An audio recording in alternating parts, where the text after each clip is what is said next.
So in the spirit of Crocktober, we are trying out totally new recipes for our crock pot, slow cooker, whatever you want to call it. But we're going to go through desserts, dinners, trying to avoid soups because I feel like we do a lot of soups already in our crock pot, but that doesn't mean that soups are completely out of the question. For today's video, we're going to go through 3 brand new dinner recipes all in our crock pot. So let's get into the first one. Now this is a new dry rub recipe for me, so we're going to see how it is together. It's an experiment for the dry rub as well as for cooking ribs in the crock pot. But we're starting with 1/4 cup of packed brown sugar, 1/4 teaspoon of crushed red pepper, 1/2 teaspoon of your favorite Creole seasoning. So I'm using our New News Creole seasoning. They call for 1/2 teaspoon of cayenne, so they're gonna be a little bit spicy. 3/4 teaspoon of thyme, 3/4 teaspoon of oregano, 3/4 teaspoon of onion powder, 1 whole teaspoon of black pepper, 2 teaspoons of garlic powder, 2 teaspoons of salt, and 1 tablespoon of paprika, or 3 teaspoons if you got your teaspoon measurement out. And now I'm just going to kind of mix this all around together. Now if you have a big bowl, that would probably work better. I think I'm going to put them down in this pan and cover it because it's kind of tight in this bag. I want to make sure we get it all over this meat and let it really sit and kind of marinate. So at first I wasn't quite sure if it was going to cover everything, but I think we got it pretty well covered. So I'm going to wrap this up, put it in the fridge, and I will see y'all back tomorrow when it's time to put it in the slow cooker. Okay, so our ribs have been marinating for almost 24 hours.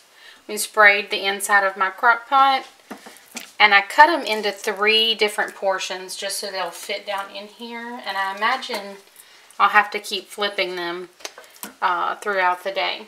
They're going to cook on low, she said, for 8 hours, and we'll see how they go. But I'm pretty excited because these smell really good already. So I'm just going to put the lid on. I'm going to give it a couple hours, and then I'll come back and add some barbecue sauce at that time. So after about, well, I guess it's been almost 10 hours that our ribs have been in.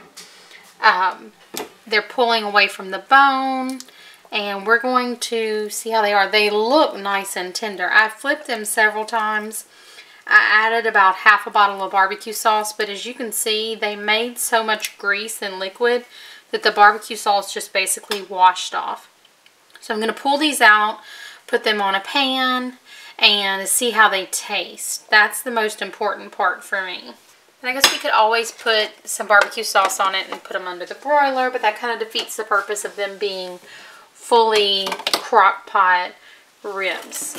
So they actually don't look bad, and I can feel even by just picking them up with the tongs that they are super tender. But I'm wanting to taste a piece. I feel like a lot of the flavor got lost, probably because this one has been sitting down in the juices for the last few hours. I'm going to try this piece that still got some more of the seasoning on it that was near the top. And I love this like little burnt edge that was touching the side of the crock pot. Now that piece tastes more like ribs to me because it's got a little bit of the barbecue sauce with it, seasoning, a little bit of the burnt bit. These are so tender. They're definitely moist, while definitely not spicy like I expected it to be. So the parts that have the seasoning tucked down into those grooves, and you get all that.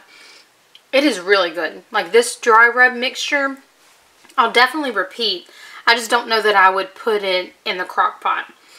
But if you're craving ribs and you don't have time to sit home and babysit the oven or pull out the grill, or you just want some for dinner and this is your option, at least it's good to know that you have a crock pot option. We're going to get this cut up and we're going to have a little side salad with it, and We will see y'all in the next one.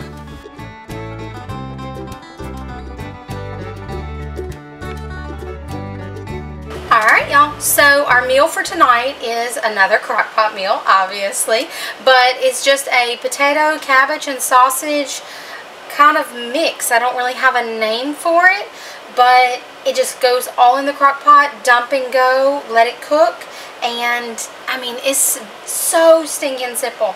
It's got just a few ingredients. This is all of it besides our seasoning and our chicken broth, and you really only need half of this cabbage. We're going to cook the whole thing because I don't have another purpose for the other half, but if you only have a half or a very small one, that will work too. So we're going to peel, chop, toss it in, and let it cook. So look how much food this is. Like, this is a lot of food and really not a lot of money. It's very inexpensive. So now we're going to add in our seasoning. So I'm doing 2 bouillon cubes and a cup and a half of water.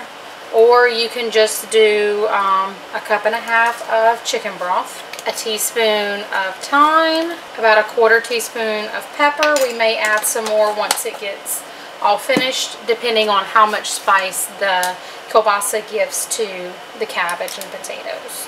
And about a 1/2 teaspoon of salt. Again, for the same reason, we don't want to over salt it. And this is our water. Again, if you're using chicken broth, don't do this part.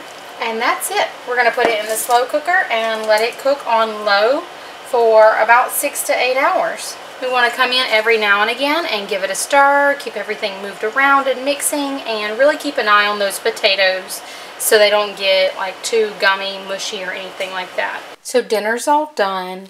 I added another 1/2 teaspoon of pepper and almost a 1.5 teaspoons of salt. If you like, add some cayenne pepper or red pepper flakes to really amp it up. I'll put some hot sauce on mine. Hopefully you give this super simple, easy, and relatively cheap meal a try.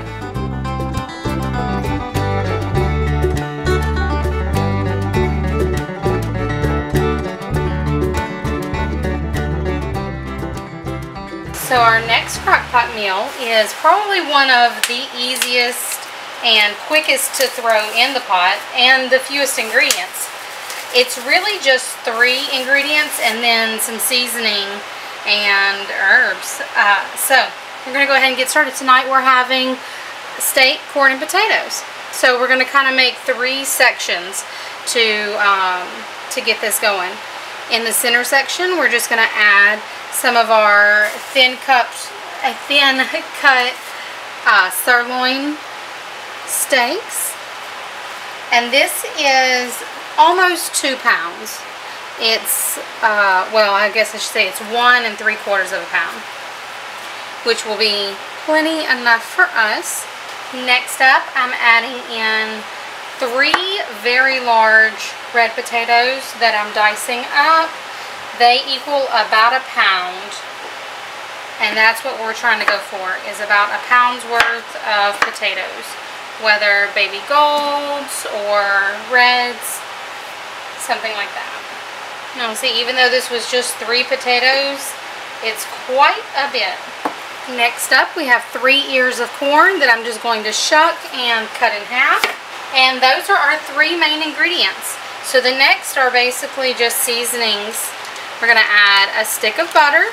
Now if you're using salted butter, skip the salt in this first step when we're seasoning for cooking. That way you don't overdo it. Now I'm adding in a sprig of rosemary, a few sprigs of thyme, a 1/2 teaspoon of onion powder, a 1/2 teaspoon of black pepper, a tablespoon of salt, now a teaspoon of paprika, and a teaspoon of my favorite ingredient, garlic powder. And that's it. We're going to cover this, turn it on low, and cook it for about 5 to 6 hours. Alright y'all, so it's actually been about 7 hours. It went a little bit longer because our potatoes were still not cooked at all. But we're going to plate it up and taste test real quick. Now it smells divine. So the potatoes are super soft and flavorful, and that was really what we were going the longest time for, and that was amazing. Our steak isn't bad. It is a little bit overdone, but not nearly as bad as I thought it would be. Alright, So this is a 10 out of 10 for me for the potatoes and the corn, and probably about a 7 for the steak. But I would so do this again with just the potatoes and the corn and cook like a steak on the side. Alright, y'all. So we're going to eat dinner, and I will see y'all for the next one.